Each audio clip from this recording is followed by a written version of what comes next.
ओम ब्रह्म सत्यम सर्वधार।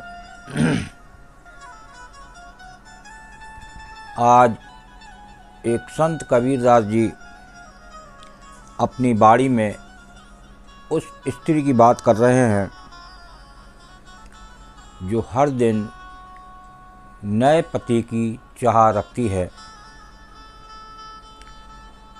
जैसे लोग संसारी एक दूसरे में कहकर आकर उनके कहने में आ जाते हैं और कभी किसी को पूछते हैं, कभी किसी को पूछते हैं, तो वो ऐसा संसारी मानव ना घर का रहता है ना घाट का। तो आज उसी पर ये वाणी स्त्री के बारे में, ये वो स्त्री है, व्यभिचारण के बारे में यह बात हो रही है।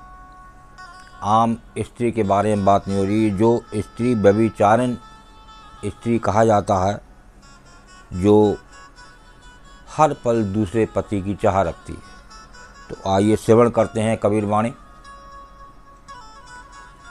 गुरु मर्याद न भक्तिपन, गुरु मर्याद न भक्तिपन, नहीं पिब का अधिकार।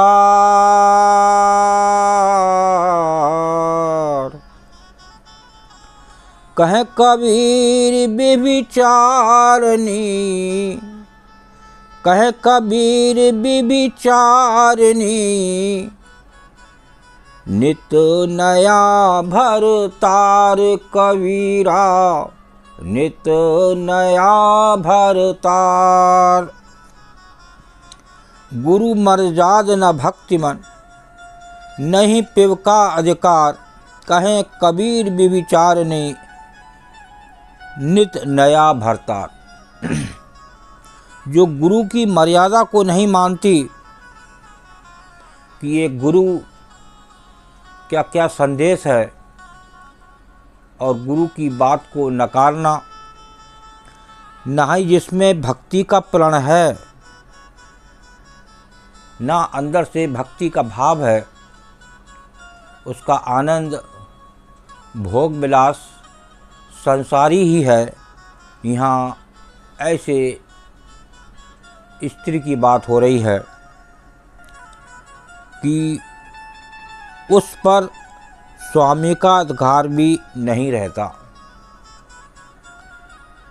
क्योंकि उस व्यभिचारण स्त्री को रोज नए पति की चाह रहती है। कहें कबीर व्यभिचारिणी, नित नया भरतार। देखिए साफ साफ एक वाणी में ये लिख दिया कि किस प्रकार की व्यभिचारिणी स्त्री और एक गुरु की बात को ना मानना, वो भी हानिकारक है। बहुत बड़ा एक गुरु के साथ धोखा है। आइए दूसरी वाणी को श्रवण करते हैं। व्यभिचारिणी व्यभिचार में, व्यभिचारिणी व्यभिचार में, 8 पहर होशियार।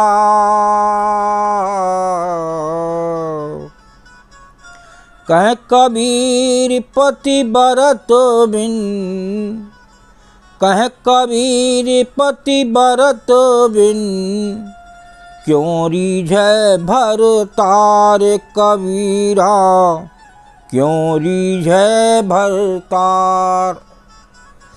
देखिए आज कृष्ण जन्माष्टमी है। एक कृष्ण जी का लोग बड़ी आस्था है कृष्ण जी राधा जी में, और बड़े हर्ष और उल्लास के साथ जन्माष्टमी मनाई जाती है। तो दास की जन्माष्टमी पे सभी को शुभकामनाएं, और एक गुरु की बात को ज़रूर ध्यान दें।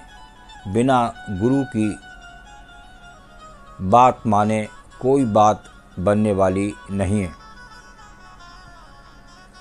तो ये एक व्रत करें और अपने हिसाब से चलें, एक गुरु के हिसाब से ना चलें तो ये गुरु के साथ बहुत बड़ा धोखा है। और देखिए वाणी क्या संदेश दे रही है। बीबीचारिणी बीबीचार में 8 पहर होशियार, कहें कबीर पति बरत बिन क्यों रीझ है भरतार। उल्टा स्त्री हर वक्त व्यभिचार में डूबी रहती है। जो उल्टा स्त्री की बात हो रही है वो व्यभिचार में उसका मन भटकता रहता है, कभी कहीं कभी कहीं। ऐसे मन लगने वाले को क्या कृष्ण जी का व्रत रखने पर, जन्माष्टमी का व्रत रखने पर क्या उसे कृष्ण जी माफ़ करेंगे? कदापि नहीं। क्योंकि एक मन जो गुरु की बात को ना माने, गुरु की बात पे ना चले, हम एक संसारी गुरु की बात तो बड़े आसानी से मान लेते हैं, लेकिन यहाँ बात हो रही है आध्यात्मिक गुरु की। तो फिर पति की सेवा के बिना उसका पति कैसे उससे प्रसन्न होगा?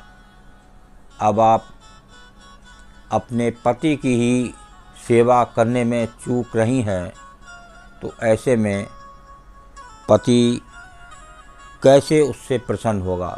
तो यहाँ बात हो रही है जन्माष्टमी पर किस प्रकार वो कृष्ण कन्हैया, वो लाला जो माखन चोर है, वो किस प्रकार प्रसन्न होंगे। आज इतनी अटूट श्रद्धा संसार में बनी हुई है, तो कम से कम ये गुरु क्या संदेश दे रहे हैं उसकी बात को तो माने। और गुरु की बात अगर जो गुरु की मर्यादा को नहीं मानती, ना ही जिसमें भक्ति का प्रण है, उस पर स्वामी का अधिकार भी नहीं रहता। देखिए स्वामी उससे बहुत दूर रहते हैं, तो कम से कम जन्माष्टमी के दिन एक कृष्ण जी से हाथ जोड़कर प्रार्थना करनी चाहिए कि हे लाला, हे माखन चोर, हे कृष्ण कन्हैया, मैं आज से एक प्रण लेती हूँ कि सदा ही मैं आपका गुण गाऊंगी, आपकी गुरु और आपकी बात मेरे सर आँखों पर, मैं हर पल उस बात को मानूंगी, बस आज हमें क्षमा कीजिए। तो वो बहुत दयालु होते हैं, प्रभु बहुत दयालु हैं। वो कृष्ण कन्हैया बहुत लोगों को उन्होंने ठीक किया है, बहुत लोगों की उनके ऊपर आस्था है, सदा ही उनकी कृपा बनी रहती है। तो ऐसी कृपा बनी रहे, ऐसी आज एक कृष्ण कन्हैया में आस्था रखें, तभी जन्माष्टमी के दिन का व्रत आपका सुखारत लग सकता है। ओम ब्रह्म सत्यम सर्वदा।